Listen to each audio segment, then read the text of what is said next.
Hi friends, welcome to Chinna vlogs. ఈ రోజు టిఫిన్లోకి వచ్చేసండి వెన్ పొంగల్ని ప్రిపేర్ చేసుకుందామండి.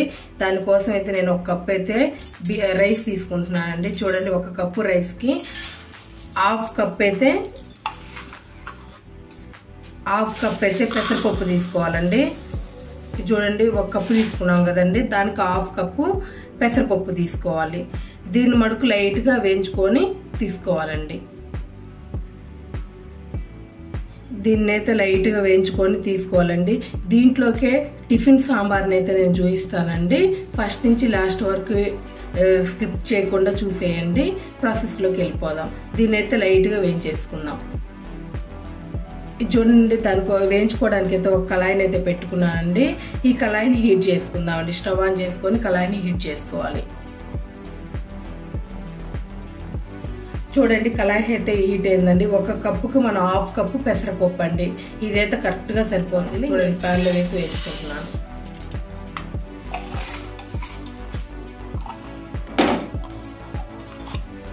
లైట్ కలర్ చేంజ్ అయితే సరిపోతుందండి. పచ్చి అవసరం పోతే సరిపోతుందండి. అది మంచి స్మెల్ వస్తే సరిపోతుంది. అది మనం చూసుకోవాల్సింది. మీడియం ఫ్లేమ్లో పెట్టుకొని వేయించుకుందాం. చాలా హెల్తీ రెసిపీ అండి. తప్పకుండా ఒక్కసారి మడుకు చేసి చూడండి. వీక్లీ వన్స్ అయినా చేయండి. చాలా హెల్తీగా ఉంటుంది. పిల్లలు కూడా చాలా ఇష్టంగా తింటారండి. చాలా టేస్ట్ కూడా ఉంటుంది. నేను చేసిన విధంగానే ఒక్కసారి చేసి చూడండి. నేను చేసేది తమిళనాడు స్టైల్లోనండి. చాలా బాగుంటుంది. టిఫిన్ సాంబార్ కూడా సూపర్గా ఉంటుంది. నేను చేసే విధంగా చూపిస్తాను చూడండి. చూడండి, లైట్గా కలర్ చేంజ్ అవుతుంది.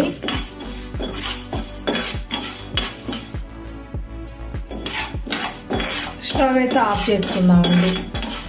చూడండి, నేను స్టవ్ అయితే ఆఫ్ చేస్తున్నాను. కొంచెం చల్లారనివ్వాలండి. చల్లారించి నీట్గా వాష్ చేసుకుందాం. కొంచెం వాష్ చేసుకుందాం. చల్లారిన తర్వాత నీట్గా వాష్ చేసుకుందాం. చూడండి, రైస్ తీసుకున్నాం కదండి, దాంతోపాటే పెసరపప్పును కూడా వేసి వాష్ చేసుకోవాలి. చూడండి, రెండు కలుపుకొని నీట్గా వాష్ చేసుకోవాలి.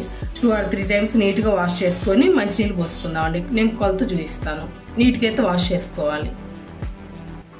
చూడండి, నేను మెజరింగ్ కప్ వచ్చేసి అయితేనండి రైస్ కుక్కర్కి వస్తుంది చూడండి. ఆ గ్లాస్తోనైతే నేను తీసుకున్నాను. 1 కప్పు రైస్ తీసుకున్నాను. హాఫ్ కప్పు పెసరపప్పు తీసుకున్నాను. ఇదే కప్పుతో 2.5 కప్పులు వాటర్ పోసుకోవాలండి. 1 కప్పుకి వచ్చేసి 2.5 కప్పులు, హాఫ్ కప్కి వచ్చేసి 1.25 కప్పు వాటర్ని అయితే పోసుకోవాలి. చూడండి, 2.5 కప్పులు 1.25, 3.25 కప్పు అయితే పోసుకోవాలండి.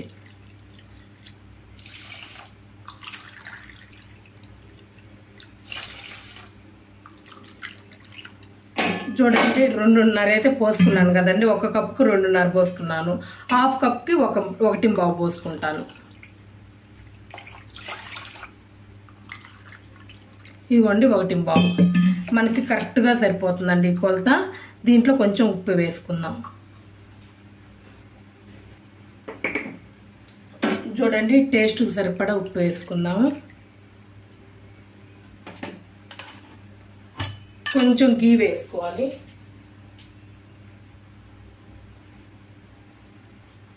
చూడండి, ఉప్పు వేసుకున్నాం కదండి, కొంచెం గీ వేసుకుందామండి. చూడండి, కొంచెం గీ వేసుకుందాం. ఒక్కసారి ఇట్లా కలుపుకొని కుక్కర్ని పెట్టుకొని ఒక 4 విజిల్స్కి అయితే బాగా ఉడుకుతుందండి. స్మూత్గా ఉడుకుతుంది. నేను చెప్పాను కదండి ముందు వీడియోలో, నేను ఇట్లాంటి స్టీల్ని యూజ్ చేస్తున్నానని. పెద్ద కుక్కరు 10 లీటర్ కుక్కర్లో ఇట్లా పెడతాను స్టాండ్తో అని చెప్పాను కదండి. నేను దాంట్లోనైతే ఉడికించుకుంటున్నానండి. నేను చూపిస్తా చూడండి. ఇదిగోండి, ఇట్లా కలదిప్పుకున్నాం కదండి. ఇంకా కుక్కర్ మీద పెట్టేసుకుందాం మూత పెట్టుకొని. పొంగల్ కోసం అయితే నేను పెద్దది ఇట్లా చెప్పాను కదండి, స్టీమ్లో ఉడికించుకుంటానని. ఇదైతే పెట్టానండి. ఇదిగోండి, స్టవ్ ఆన్ చేసుకుందాము.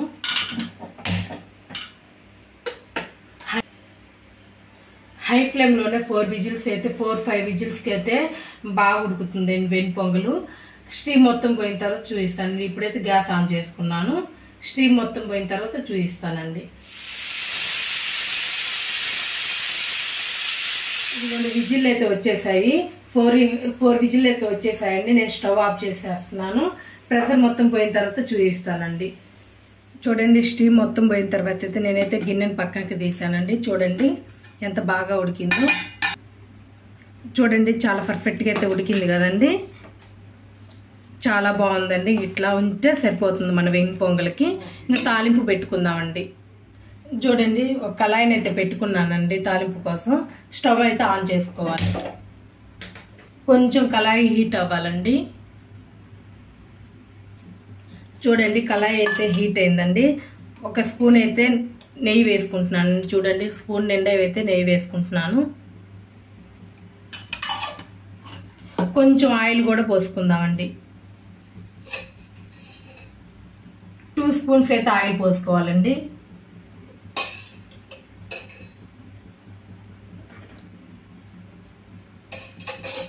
కొంచెం నెయ్యి కొంచెం ఆయిల్ వేసుకుంటేనే చాలా బాగుంటుందండి. అచ్చం నూనె అయినా బాగుండదు, అచ్చం గీతోనైనా బాగుండదండి. అది కొంచెం ఇది కొంచెం వేసుకోండి, చాలా బాగుంటుంది.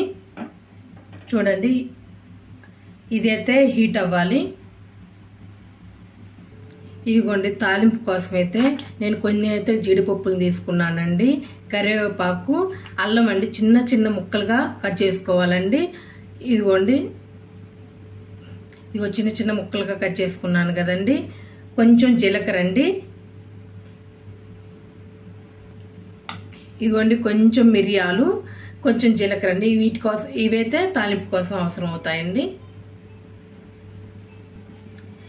ఇదిగోండి, ఆయిల్ అయితే హీట్ అయింది. మిరియాలండి, మిరియాల ముడికి ఎప్పుడైనా బాగా వేగాలండి, లేకపోతే బాగుండదు. ఇదిగోండి, సౌండ్ రావాలండి, పేలే సౌండ్ రావాలి, అప్పుడు కానీ బాగా వేగినట్లుగా. ఇదిగోండి, జీలకర్ర, అల్లం అండి, చిన్న చిన్న ముక్కలుగా కట్ చేసుకున్న అల్లం. ఇదిగోండి, జీడిపప్పు. కలర్ చేంజ్ అవ్వాలండి.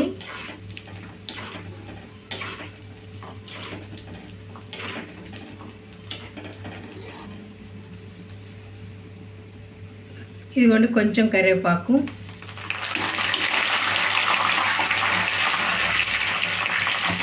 ఒక్క చిటికెడు ఇదిగోండి పసుపు వేసుకుంటున్నాను. ఒక్క చిటికెడేనండి. స్టవ్ ఆఫ్ చేసేసుకుందాం. ఒక్క చిటికెడు పసుపు వేసుకోండి. ఉడికించుకునేటప్పుడైనా వేసుకోండి, చాలా బాగుంటుంది. ఇట్లా వేసుకుని నేను మర్చిపోయానండి ఉడికించుకునేటప్పుడు వేసుకోవడం, అందుకని నేను దీంట్లో వేసుకున్నానండి. ఇంకా వెని పొంగల్లోకి వేసుకోవాలి. చూడండి, ఉడికించి పెట్టుకున్నాం కదండి, ఇంకా మొత్తాన్ని దీంట్లోకి వేసేసుకోవాలండి తాలింపుని. చూడండి, వెని పొంగల్ అయితే ఇట్లా చేయండి, చాలా బాగుంటుంది. చూడండి,